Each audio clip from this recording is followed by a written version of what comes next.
Coucou, je fais une petite vidéo pour vous montrer les animaux. Donc voici les deux femelles qui sont bien grosses. On voit par rapport à la taille des brebis. D'ailleurs, ça y est, monsieur... Ah oui, t'es belle ma fille. Assez coucougnette et essaye de monter les femelles. Donc il a encore un peu de mal parce qu'il est petit, surtout avec Vanille qui elle est très grande au garrot. Donc il a grave du mal le pauvre.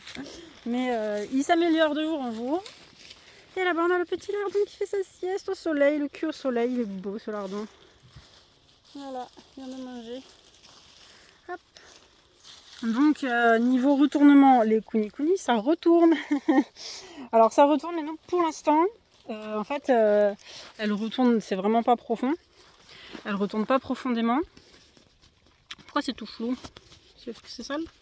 Ouais, ça doit être sale. Donc il y a un peu de retournement, mais en fait le temps qu'on fasse le tour des parcs, donc quasiment un mois, on voit pas en fait ce qu'elles ont retourné, ça a repoussé, l'herbe repousse très bien. Donc pour l'instant on reste comme ça, mais c'est vrai que peut-être qu'à terme on sera, on sera obligé de se séparer. Parce qu'à l'origine on voulait qu'un couple, donc voilà. On va voir un peu comment ça se passe, mais voilà, là elle mange quelques herbes, elle mange... Là je leur ai apporté du liseron pour voir si elle le mangeait, et Rosette le mange, et Poppy un peu moins, donc à voir, parce que c'est vrai que le liseron ça pousse super bien, parce que je voudrais quelque chose qui recolonise la forêt un peu, hein, dans laquelle on est. Et j'ai un peu du mal à trouver ce qui pousse. Le trèfle pousse un peu, mais ça n'a pas le temps de pousser, le temps qu'on fasse un tour, donc un mois de rotation, le trèfle c'est pas assez... ne s'est pas assez enraciné, donc c'est un peu compliqué. Bref, voilà. Et puis sinon tout se passe bien. La cohabitation entre les cochons et les brebis se passe bien. Ils s'en foutent un peu. Alors les cochons ont tendance à squatter la cabane des brebis. Et à l'inverse, les brebis, elles essayent de squatter la cabane des cochons. Quand on donne les granulés aux cochons, en fait il a fallu que je fasse un système. Non mais franchement... Vous allez vous foutre de ma gueule. J'ai dû installer une porte au niveau de l'abri des brebis. Et en fait, putain, je suis en contre-jour. Quand on donne à manger aux cochons et aux brebis, du coup, on donne à manger aux brebis en premier, on les enferme dedans. Et en fait, j'ai acheté une serrure connectée pour... je les débloque en fait 45 minutes, 1 heure après avoir donné à manger. Parce que sinon, les brebis se barrent. Elles rentrent dans la cabane des cochons alors que j'ai fait une porte avec un petit trou en bas. Et elles se mettent en rampant pour aller chercher les granulés des cochons, parce qu'en fait les brebis mangent bien plus rapidement que les cochons. Les cochons ils prennent des petites bouchées, ils mastiquent pendant des heures et tout, machin, c'est long. Alors que elles gobent tout limite comme un aspirateur quoi. Donc on a dû faire ça parce que des fois quand je pars au travail, je peux pas m'amuser à rester 45 minutes, 1 heure devant la porte pour les empêcher d'aller piquer les trucs des cochons. C'est ce qu'on a fait pendant un moment, donc c'était compliqué. Donc du coup j'ai une serrure connectée. Donc en fait la serrure ouvre le verrou et en fait j'ai mis la porte, je l'attends avec un élastique de sport. Du coup avec l'élastique la porte revient et ça leur ouvre la porte et les brebis peuvent ressortir. J'y ai pas trouvé mieux comme solution, je sais pas. C'est à me moquer.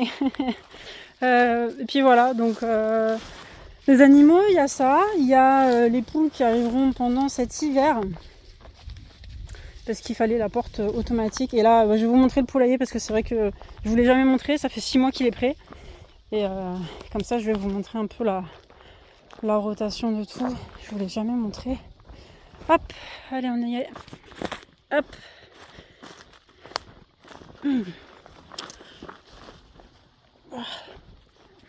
Voilà le poulailler mobile.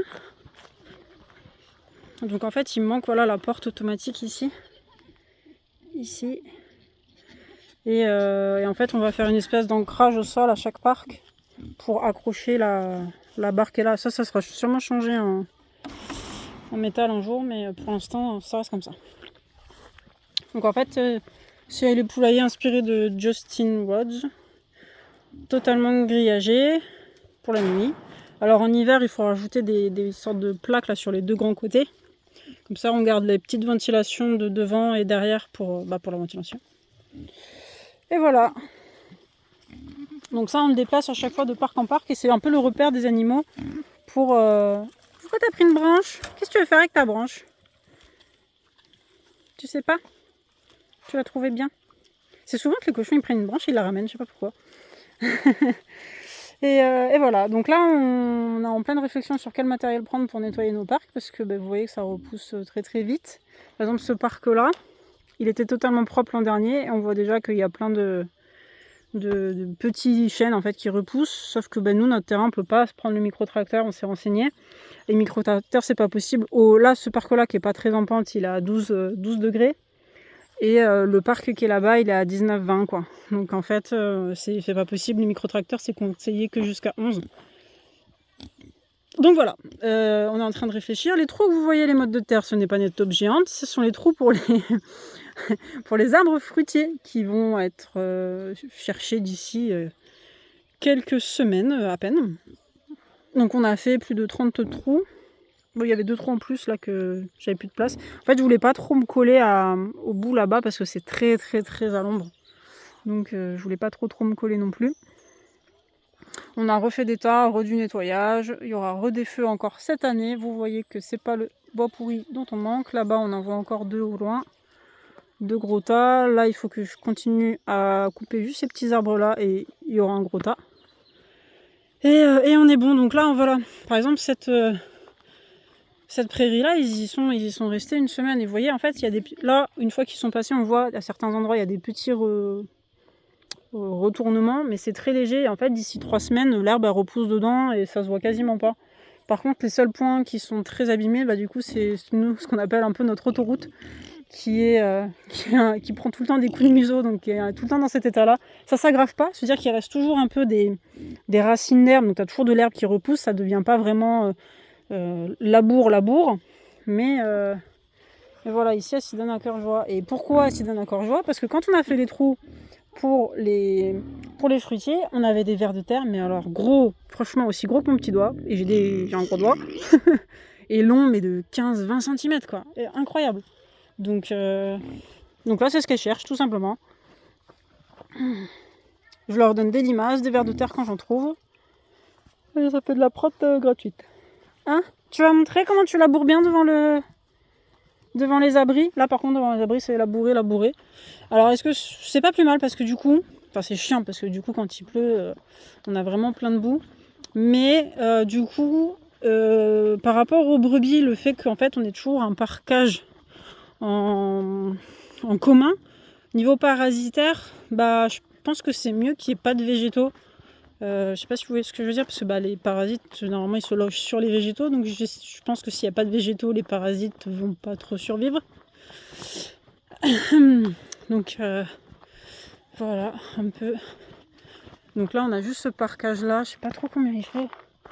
Je pense qu'il fait 500 ou 600 mètres carrés. Donc c'est le parc commun à chaque fois, avec la mare qui ne tient pas l'eau. Elle a tenu l'eau, je suis dégoûtée, il y a eu des... c'est pour ça que je fais cette vidéo très tardivement, parce qu'on a eu des pluies de fou. Mais vraiment de fou, c'est-à-dire que mes carottes étaient sous 5 cm d'eau. Mes carottes, du coup, ne sortiront jamais. et là, la mare, le niveau d'eau arrivait jusqu'au tuyau rouge. Bon, on voit la marque un peu. Mais la mare ne tient pas l'eau. Ah, c'est un peu chiant, pourtant c'est de l'argile, mais on a trop de petits graviers dedans. Voilà. Oui, tu fais pas la folle, toi. Non, mais est-ce que vous avez ça avec vos animaux pendant qu'on est sur les animaux? Parce que quand elle a un chaleur, parce que ça y est, on a les chaleurs, elle fait n'importe quoi, mais genre elle saute, elle fait des sauts vraiment de cabri, et elle s'amuse à sauter ça. Elle saute par-dessus, elle fait des haies, et après elle fait le tour de la mare, toute contente, et elle ressaute. Voilà, elle a son quart d'heure de folie des fois le soir, et elle nous fait ça, la petite vanille, enfin la grande vanille. Niveau abreuvoir, pour l'instant, on n'a pas installé récupéreur d'eau sur la cabane. On leur donne juste de l'eau comme ça, aux cochons. Et voilà, donc on vide, on met de l'eau propre. Bon, alors on met de l'eau propre, mais des fois on abandonne, parce que quand il fait un peu chaud, souvent elle a tendance à poser son cul dedans, et donc du coup c'est rempli d'argile. Bon, boire de l'argile, c'est bon pour le ventre apparemment, donc on s'obstine pas à avoir une eau vraiment pure et claire quoi. Voilà.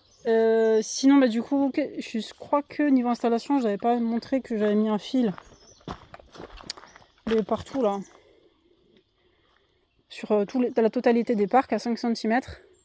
Alors à chaque fois ça me fend le cœur parce que en fait avec l'électrificateur on entend les clics clics clics et il y a des endroits, donc là il y a assez de jours entre le grillage et le fil, mais il y a des endroits, je vais vous montrer, où j'ai moins d'espace et en fait à chaque fois que du coup il y a une grenouille ou un crapaud qui touche, ben, le pauvre il meurt. Du coup des fois je suis à la maison et du jardin de la maison j'entends dans le parc ça fait clac clac clac et je me dis oh non c'est encore tué une bestiole.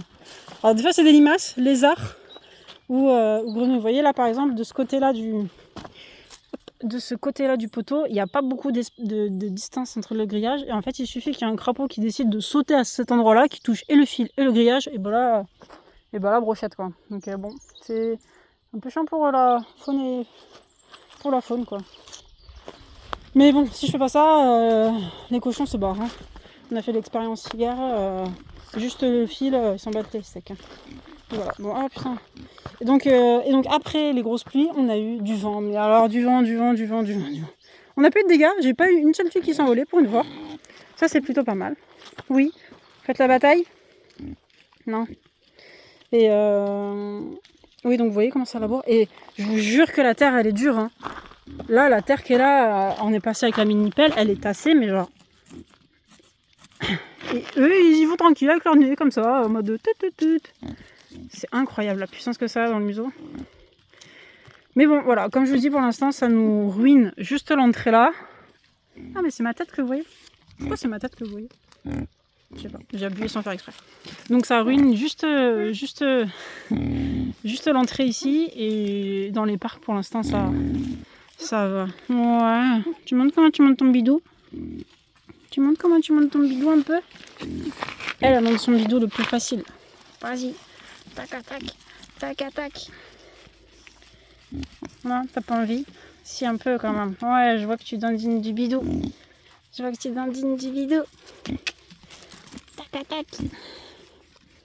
Mes choupettes. Moi, je trouve qu'ils sont en bonne santé. Là, on est en train de augmenter les rations, parce qu'on voit que là, ça commence à puer à être très gras. Bon, sauf elle. Elle mange beaucoup. Qu'est-ce qu'elle est gourmande. Mais voilà, là, ils viennent de... En fait, c'est bizarre parce que ça grandit un peu par étapes. Un coup, ça grandit en hauteur, un coup, ça grandit en largeur. C'est un gros bidou. Et après, ça regrandit en hauteur, et après, ça s'élargit. Donc, on essaie d'adapter les portions par rapport à ça. Là, ils ont fait une poussée de croissance en hauteur. Et on voit un peu que là, au niveau des flancs, ça s'est un peu affiné. Donc, du coup, là, on a rajouté une demi-tasse en plus pour leur ration. Voilà. Bon.